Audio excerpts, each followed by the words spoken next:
T-Biz Podcast delivers tea news that you need to know. A recap of the week's major headlines with commentary and cultural trends hosted by Dan Bolton. It is the voice of origin for tea professionals and enthusiasts worldwide. The T-Biz Podcast and blog connect you directly to experts in the tea lands.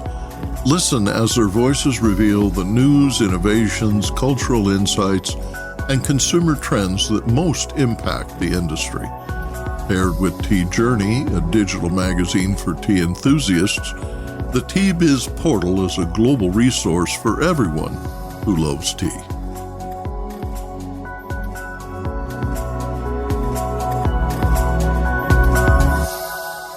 Hello, everyone. Here are this week's headlines. Consumer sentiment sags. Researchers describe how to boost tea consumption in China, and Ceylon tea planters call for a stakeholder summit as debt relief brightens outlook. Plus, purpose-driven marketing. This week, dozens of teas and tisanes were displayed at the 68th Summer Fancy Food Show in New York.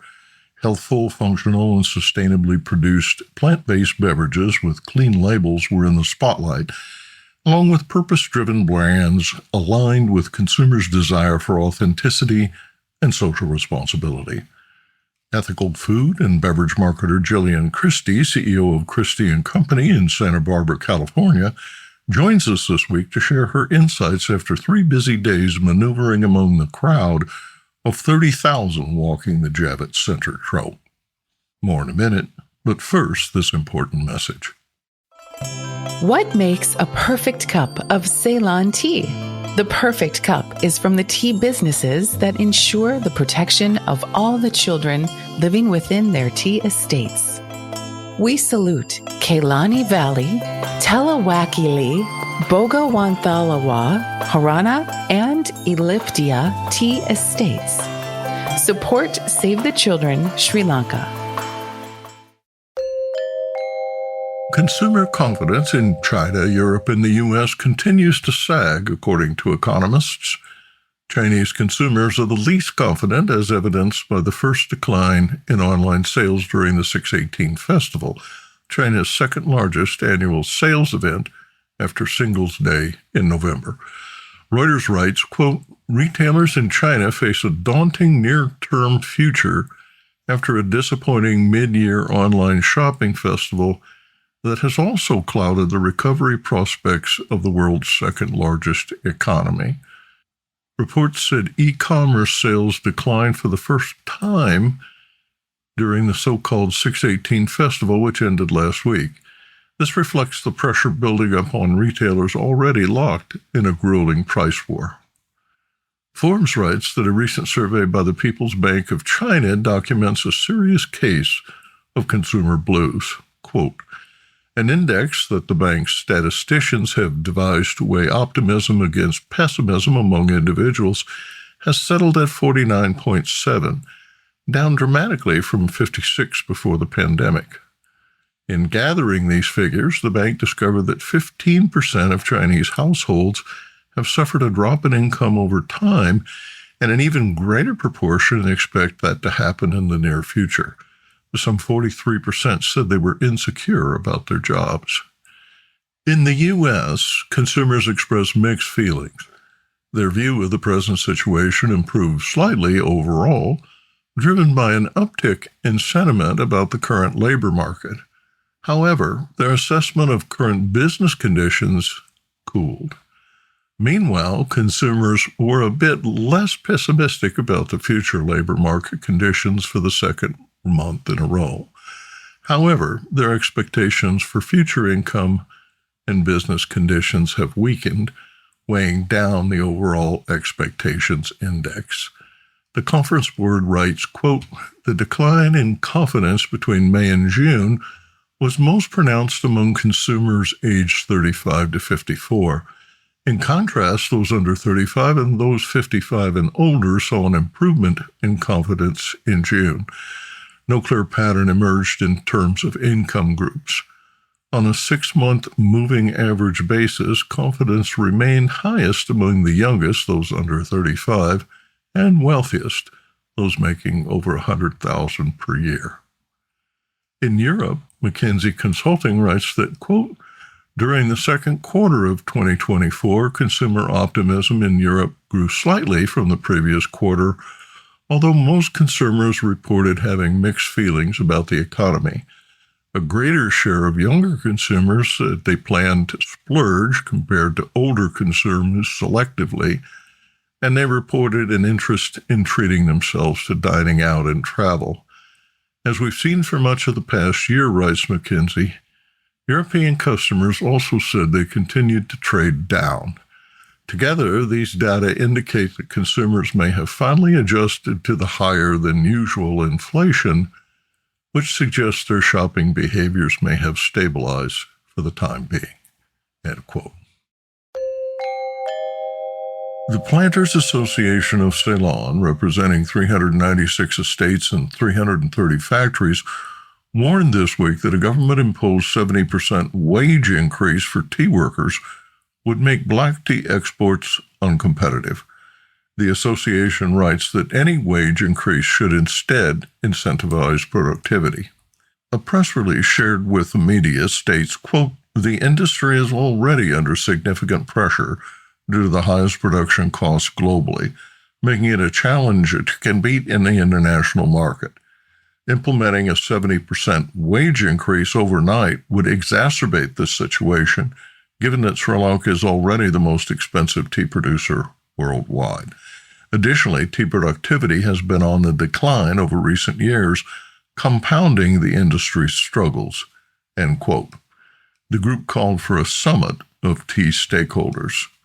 Sri Lanka exports about 95% of the 250 million kilos of mainly black tea produced annually.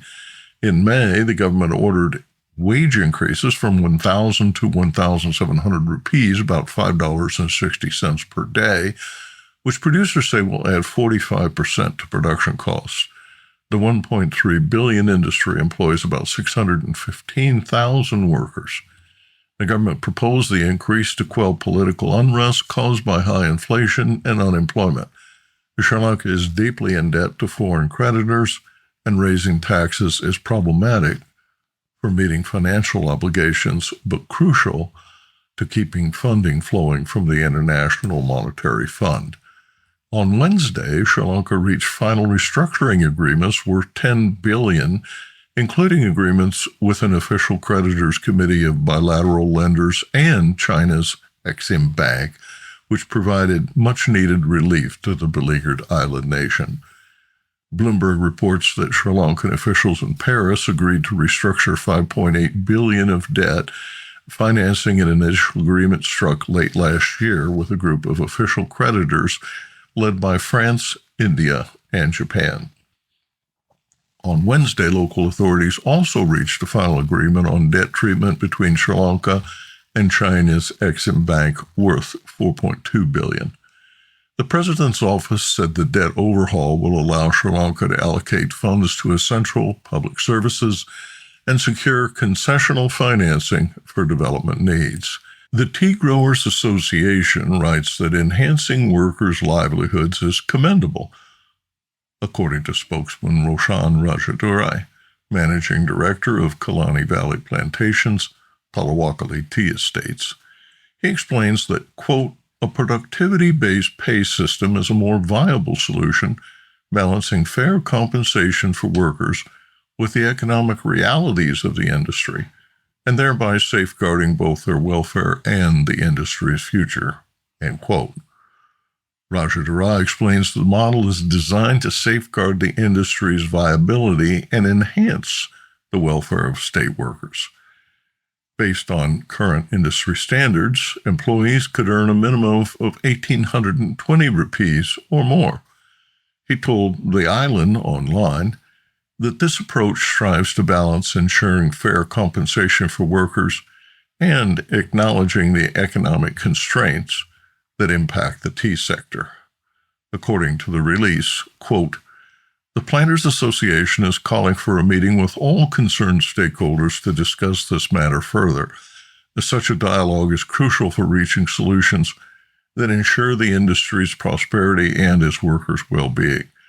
The association is ready to collaborate with the government for a sustainable and mutually beneficial resolution." End quote. According to researchers studying tea purchasing behavior in China, tea is perceived more as a cultural product than a fast-moving consumer good. They recommend marketing to emphasize its deep cultural roots. Quote, "The motives behind brand and prestige chase are positively related to social situations.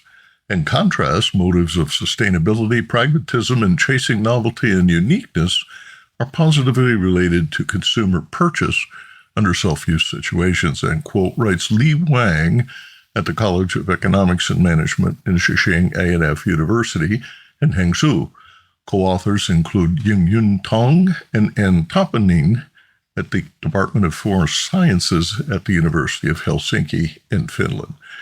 The paper, Cultural Motives Affecting Tea Purchase Behavior Under Two Usage Situations in China, a study of Renqian and Mianzi, Collectivism, Man-Nature, Unity, Culture, was published in the peer-reviewed Journal of Ethnic Foods in 2021.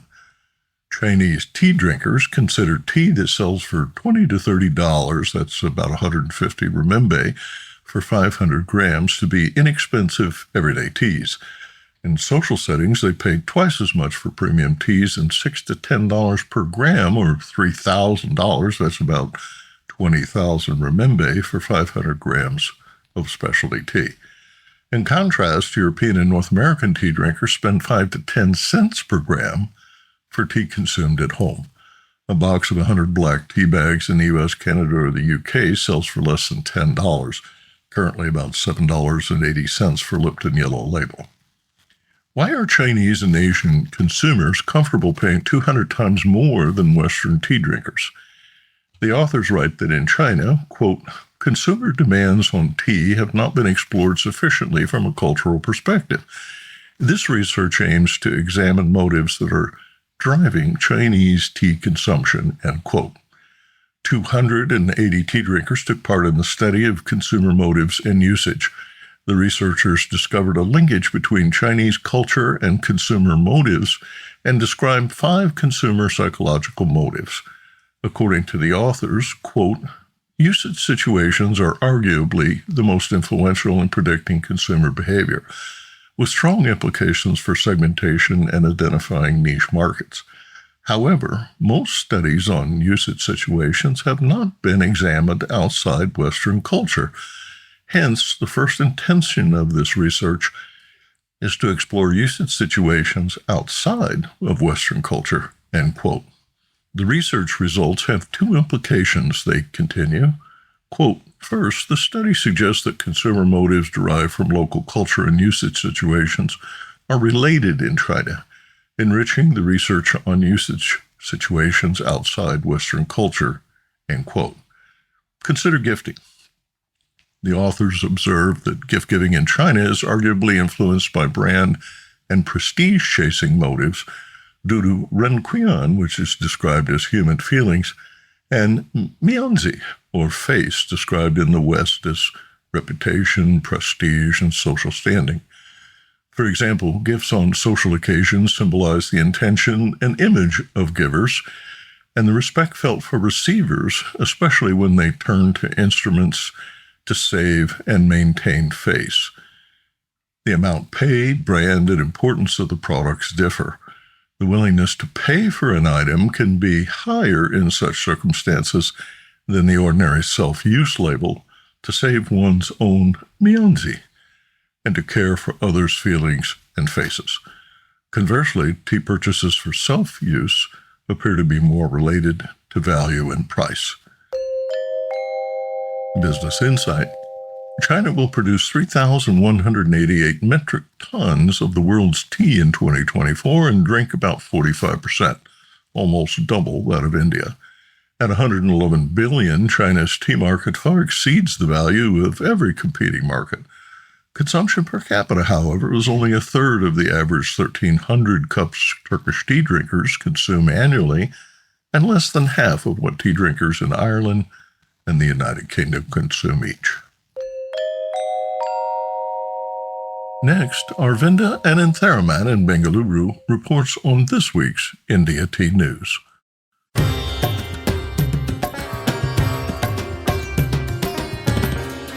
India Tea News for the week ending 27th June 2024. The All Assam Small Tea Growers Association has taken a pledge to work for the quality of Assam tea. The association has appealed to its members to stop using banned pesticides and have started conducting workshops to raise awareness about tea safety and permissible pesticides. They seem keen to change the perception that small tea growers are dragging the quality down. Some samples of green leaf from their members got a clean chit after testing at the Tea Research Association at Jorhat recently. And they say they will work on producing clean leaf and in return hope and seek remunerative prices for the leaf. In other news, the Tea Association of India has issued a press release to raise concerns about the drastic drop in tea production in North India, the first and second flush. The cause, of course, is in climate change with severe lack of rainfall and excessive heat that plagued the region all year. The association estimates a reduction of around 60 million kilos by the end of June 2024, compared to the same period last year. By April, Assam saw 8% drop compared to the same period last year, but while West Bengal saw a 13% decline in production. By May, things took a turn for the worse, when the drop in production was 20% for Assam and 40% for West Bengal compared to 2023. And the rainfall has been quite significantly low. West Bengal saw 50 to 80% reduction in rainfall in the major tea districts, and in Assam it was 10 to 30% in shortfall. This also means possible heavy monsoon with above normal rainfall, which will further exacerbate the situation. It remains to be seen how the rest of the year will progress. And now, a word from our sponsor. Hello, I'm Bogdan, a passionate tea drinker and the inventor of the ultimate tea machine, the Brew Maker 1. Preparation is key to making fine tea. Sequential steepings deliver the best taste possible and unlock the true value of whole leaf teas and botanicals. Brew automates that process without using any pots or capsules. This simple-to-operate, smartphone-controlled device stores steeping profiles to consistently make great tea at the push of a button. Brew also reduces time, waste, and energy. That's because I engineered the brew to remember control settings for temperature, brewing time, and quantity. Using my patented process lets you stack steep simply and conveniently. This week, dozens of teas and tisanes are on display at the 68th Summer Fancy Food Show in New York. Healthful, functional, and sustainably produced plant-based beverages with clean labels were in the spotlight, along with purpose-driven brands aligned with consumers' desire for authenticity and social responsibility. Ethical food and beverage marketer Gillian Christie, CEO of Christie Company in Santa Barbara, California, joins us this week to share her insights after 3 busy days maneuvering among a crowd of 30,000 walking the Javits Center show floor.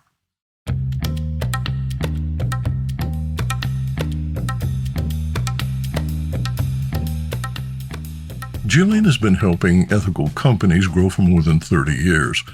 As a former talk show host of a nationally syndicated green radio talk show, Gillian provides fresh, experienced, and dynamic insight and strategies to build companies into iconic brands based on value, meaning, and ethics.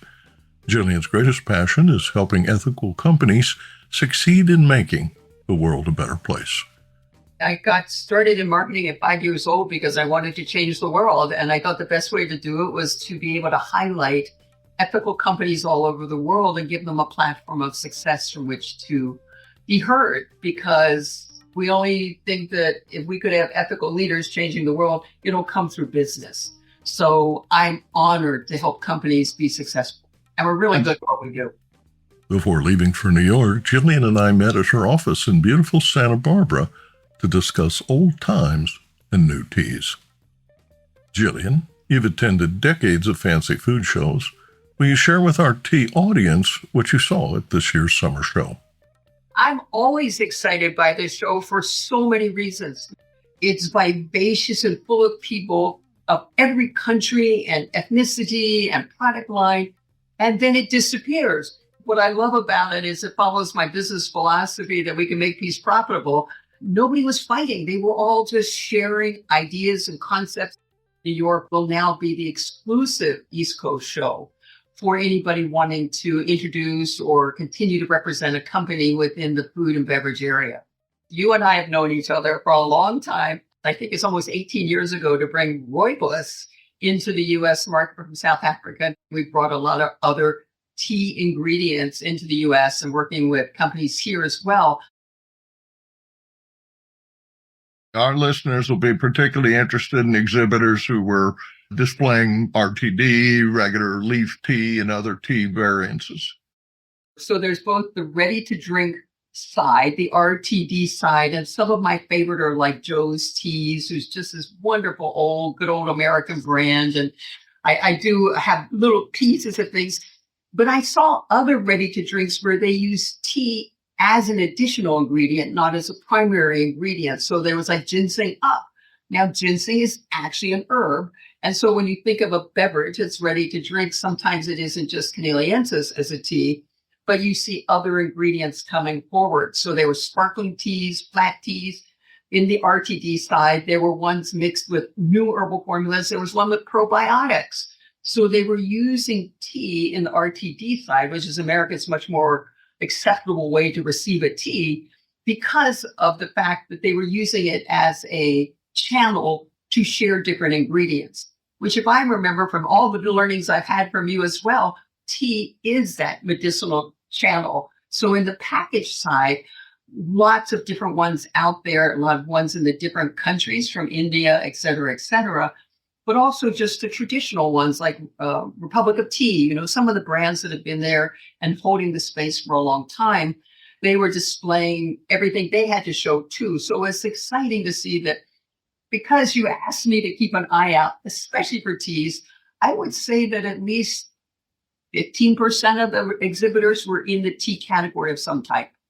Oh, that's a great number. One of the things I noticed is a greater embrace of purpose-driven marketing. You're remarkable on that, an intuitive expert. Can you offer some advice for budding brands and tea estates trying to market directly to consumers?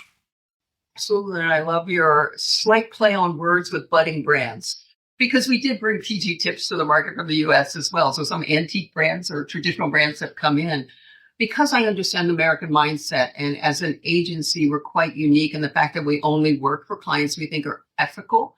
So in that discussion of what is ethical, it is to understand your supply chain. It's to ensure the quality of your product meets a specific standard, whether you're going organic, non-GMO, or any other certification.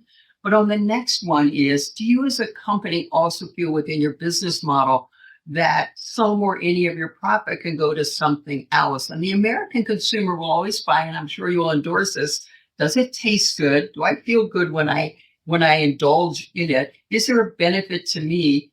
But what else is the company doing? So I would say for the budding brands that are coming into the US, listen, you need to know where your tea's from. Is it quality? Can you depend on your source? Because the worst thing in America is to become famous and then you have no supply chain, because we have a short memory here. And we jump onto the next exciting opportunity if the supply chain isn't consistent enough to make sure that there is enough for everybody to enjoy. And then on the other side, as you're telling your story, remember the story should always incorporate the consumer too. So yes, absolutely, we are helping, the farmers in our communities. And also those farmers want to know you. So a lot of it has to do with making connectivity between your product and the American consumer. And just remember, we get a little lost on the planet when we have to have someone tell us, well, our tea is from Sri Lanka, like Dilma, or from India, like all the ones that you preferred. We have to be oriented a little bit to understand it a bit more. Is purpose-driven marketing experiencing an increase? And if so, what trends are you seeing and seizing? Absolutely. And because I work in multiple channels of industry, whether it's agriculture, food, beverage, et cetera, I would say what we're seeing, and it has a lot to do with the influx of technology into marketing and communications. So you're right. There are people who build a brand with check boxes, right? Is it this? Is it this? Is it this? Is it this? Right? And that's fine. It satisfies potentially the investor. I'm not quite sure. But I can actually tell you, and someday I will scientifically prove it, that authenticity has a vibration. It has some magnetism, because I jokingly say AI should be authentic intelligence, not artificial. How can you be organic and use artificial, right? It's actually an oxymoron if you're playing the conversation. So the more you could be authentic, and that just means be true to your own core values. Know what your core values are. Don't just buy them because someone else says, well, blank, because once you stay to that, there's no longer a confusion on who you are, because marketing is all about who are you? What are you exchanging with your efforts and energies to be paid? And can that person stay with you in your community? They will stay if they believe you're authentic. And I jokingly say, if we were as smart as our dogs, because dogs have hackles, and hackles tell the dog, hey, that's a bad person, we lost those. We have them, we forget it. So to answer your question, I don't give a short answer. However, I think if people just stay authentic, that purpose will be because it's true, not because it's a checkbox.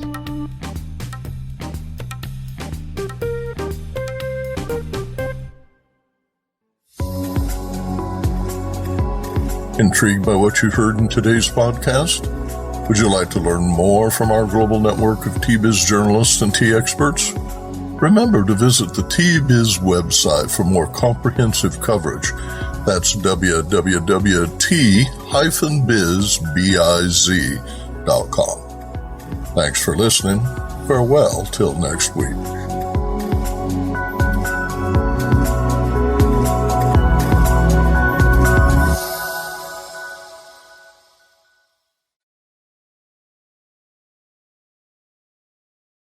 Produced by Adavita Studios. Connect your voice to the world.